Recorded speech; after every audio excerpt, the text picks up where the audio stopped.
Let's picture this together for a moment. A sea of people, men, women, children, flooding the streets of Lagos in 1983.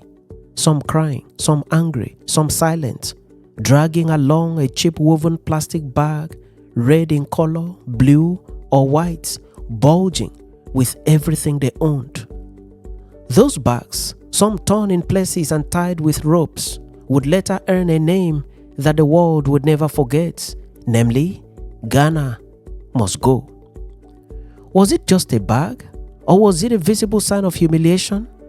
Those checkered bags became a symbol of a troubling time in West Africa when Nigeria told millions of Ghanaians to leave.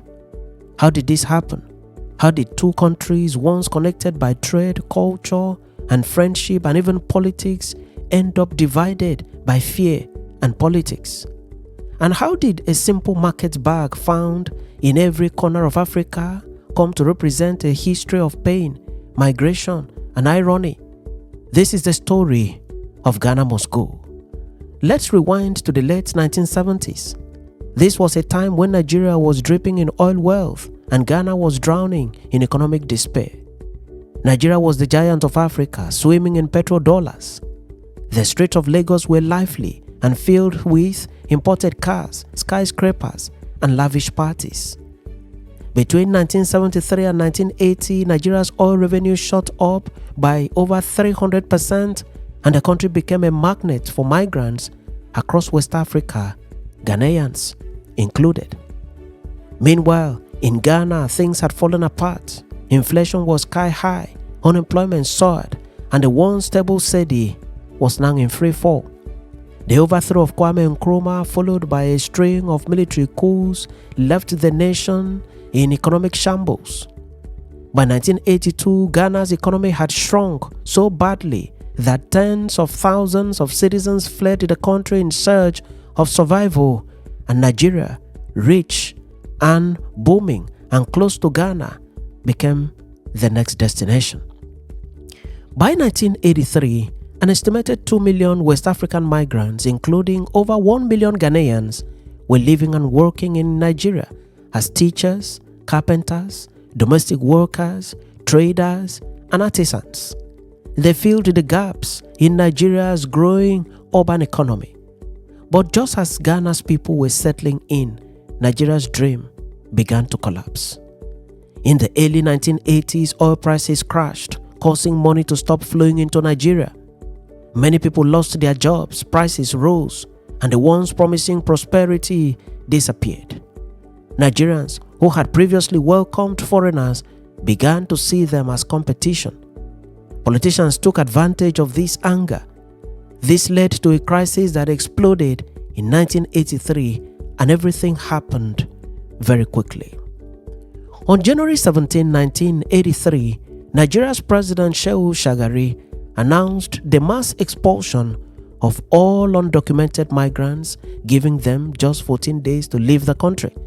No appeal, no warning, no compassion. The official justification? That these foreigners were the cause of Nigeria's rising unemployment, crime, and economic troubles. But everyone knew who the target was. It wasn't the foreigners, it was Ghanaians. Things instantly became chaotic. From Lagos to Kano, from Ibadan to Port Harcourt, markets shut down as panicked migrants packed whatever they could into small checkered plastic bags, the now iconic Ghana Must Go bags. These weren't mere suitcases. They represented desperation. Families who had lived in Nigeria for years suddenly found themselves as refugees, walking long distances to the border. The roads to Seme border, which connects Nigeria and Benin Republic, were crowded with people. Children rode on their mothers' backs, men pushed bicycles loaded with their belongings, and women clutched their savings. Many could not afford transportation, and some even died on the road due to exhaustion and hunger. By February, over 1 million Ghanaians had been forced out of Nigeria. The images shocked the world, and for the first time, Africa saw one of its own countries conduct a mass expulsion of fellow Africans in such humiliating fashion. Ironically, this wasn't Nigeria's first time. In 1969, Ghana had done the same thing, expelling thousands of Nigerians during its Aliens Compliance Order. So, for some Nigerians, 1983 felt like revenge. But this time, the scale was unprecedented. A humanitarian crisis was created in just a matter of days. The words Ghana must go spread like wildfire. Newspapers, radio stations, and angry Nigerians used it as both a taunt and a label for the exodus. The bag itself, cheap, durable, checkered in red, blue, or black, became an unintended symbol of displacement. Decades later, the name stuck. These bags were no longer checkered plastic bags. They were now known as Ghana Must Go. But what were these bags called before the 1983 incident? Before being mockingly named Ghana Must Go during the expulsion from Nigeria in 1983, these bags did not have a single widely recognized brand name. They were simply affordable, popular, and sturdy, woven plastic sacks. However, globally and regionally, they were known by several descriptive names, depending on the country or context. Tartan Chinese laundry bag. This is a common and perhaps most descriptive name referencing the plaid pattern and the bags used for carrying laundry or large loads. Chinatown tote. In the United States, they are often associated with Chinese immigrants or businesses that used them for large-scale carrying. Ghanaian sack or Ghanaian bag. This is a simple, non-derogatory term used in Ghana itself. Ifewura Swami, this is a Twi phrase from Ghana meaning literally, landlord, help me carry my bag, or, quote, help me carry my bag, reflecting its large capacity. Refugee bag, this is a term used in various parts of the world including the United Kingdom due to the bag's frequent appearance in humanitarian crises and during periods of mass migration. It is also described as Tokenkoffer in Germany, which means Turkish suitcase. In Germany, the bag is associated with Turkish immigrants who used it to carry their belongings. It is also known as Guyanese Samsonite. In Guyana, this nickname highlights the bag's recognized strength and durability. In Nigeria, specifically before the 1983 event, they were simply considered cheap, ordinary bags or large market bags found at places like Balogun Market in Lagos. The 1983 expulsion did not only send Ghanaians packing, it broke lives, reshaped economies, and scarred African unity. At the human level, the stories were devastating. Ghanaians who had lived in Nigeria for decades lost everything overnight: homes, businesses, friends, even citizenship documents. Families were torn apart at checkpoints. Children got lost in the chaos. Those who managed to cross into Benin Republic found the border shut by Ghanaian authorities, who said they weren't ready to receive such a massive influx into Ghana at the time.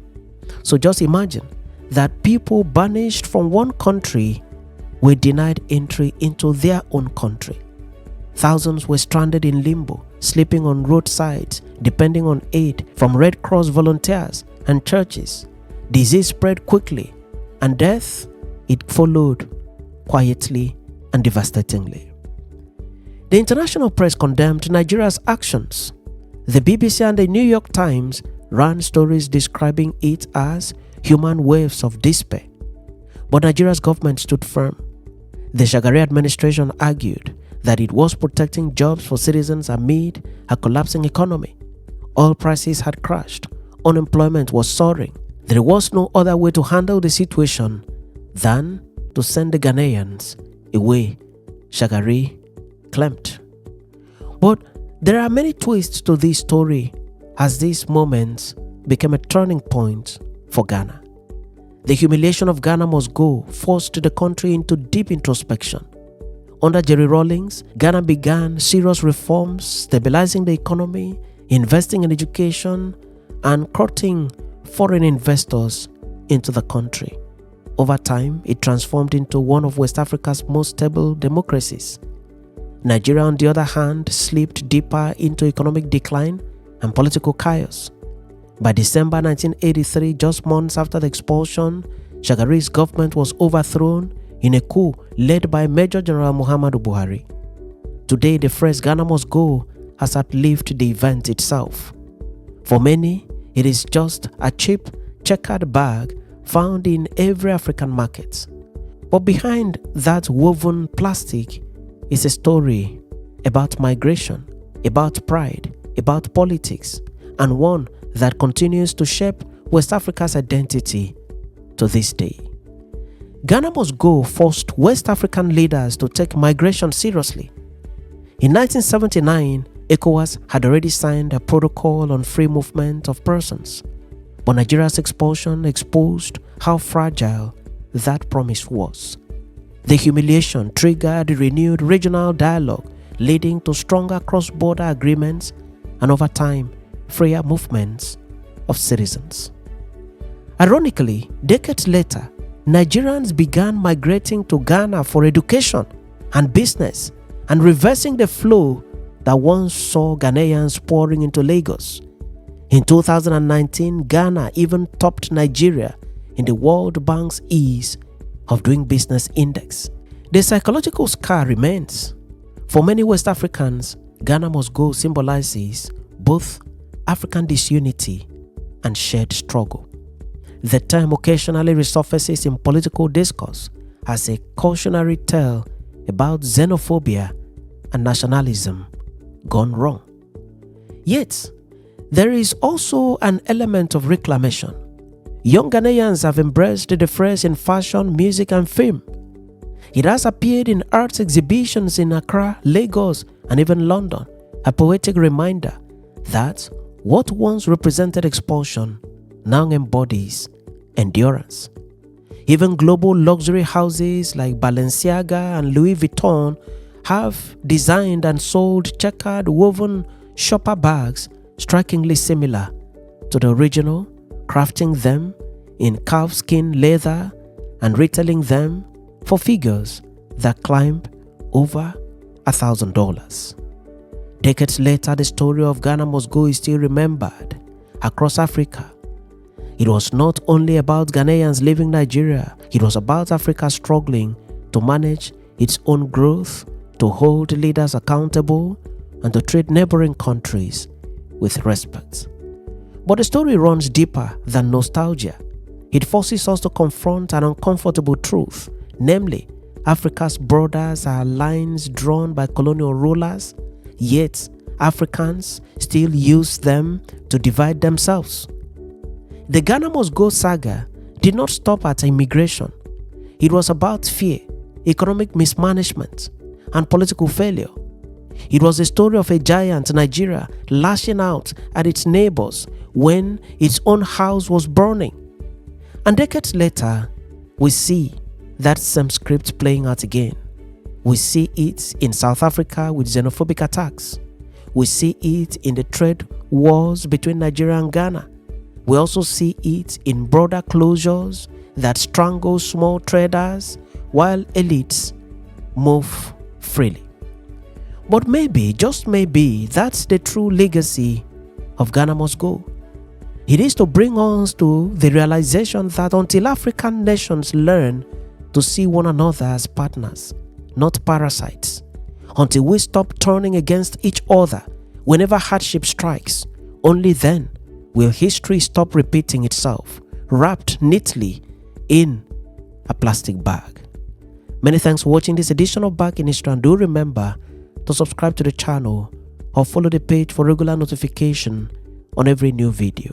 I am your friend and host, Ekemini Udim, wishing you the best of time in all you do.